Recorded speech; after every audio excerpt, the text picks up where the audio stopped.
Good morning. Today is day 4 of the no sugar, dairy, gluten coffee challenge for me. And I cheated yesterday. I completely forgot. One of my patients gave me a candy that was honey sweetened, and I was toward the end of my work day. And you know how it is at the end of your day where you're like, haven't eaten. Well, for me, I don't eat so much. I'm talking all day. I'm thinking really hard. And then my last patient of the day was a new patient. I did not want to show up with, breath that wasn't professional. And I had these candies in my desk and I popped one in my mouth. Before I even thought about it, 10 minutes later, I was like, oh, that has sugar in it. So I accidentally cheated. And you know what? It's okay. I'm human. And this was a lesson for me also to be very conscious about what I put in my mouth at every moment, really, because so many of the things that we're eating, the processed foods, you don't know what's in there. So you have to read every single label really as a reminder of what it is, and also really thinking, because and at ballet last night, one of our ballet dancers, she works at this donut place and they have vegan donuts, and I was like, oh great, and I was like, oh wait, they have sugar in them too. So I have to keep reminding myself all along the way what has sugar, what has caffeine, what has gluten, what has dairy, the things that I'm so used to, and just being thoughtful. But what's really cool is that yesterday, all day, the last 2 days while I was working on patients, I felt amazing, and I've been more clear-headed.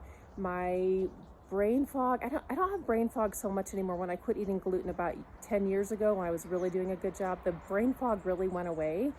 But I'm definitely more clear-headed. I feel more stable in my thoughts, as far as I tend to have I get really distracted easily, and I have tons of ideas and I want to work on every single one. And I'm finding that I'm more linear in my thinking, which I'm really appreciating. I've had more attention to be able to be with my patients and stay focused. And I have one more thing I'm going to share with you, but that'll be in another email and another video, because I don't want to add too much in here. But for today's message, I just want to say, how are you doing? Are you cutting anything out of your diet? Are you adding anything in? Because maybe you don't want to cut anything out right now. That's too hard. But maybe you could add more vegetables and maybe you could add more water.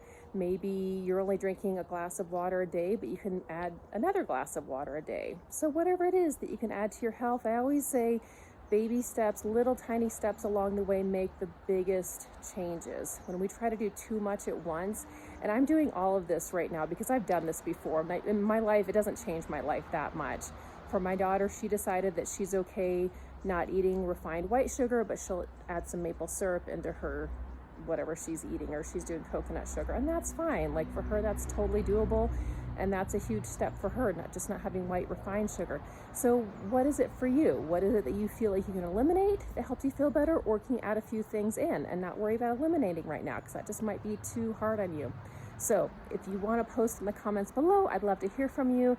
And if you're in my email, I would love to hear back from you. I always love hearing back. It makes these fun. A lot of times I don't hear back, but then I'll see someone in person. They're like, oh, I love that email or that video you sent. So let me know. It's always really fun for me to hear from all of you. Okay, sending lots of love, and you've got this.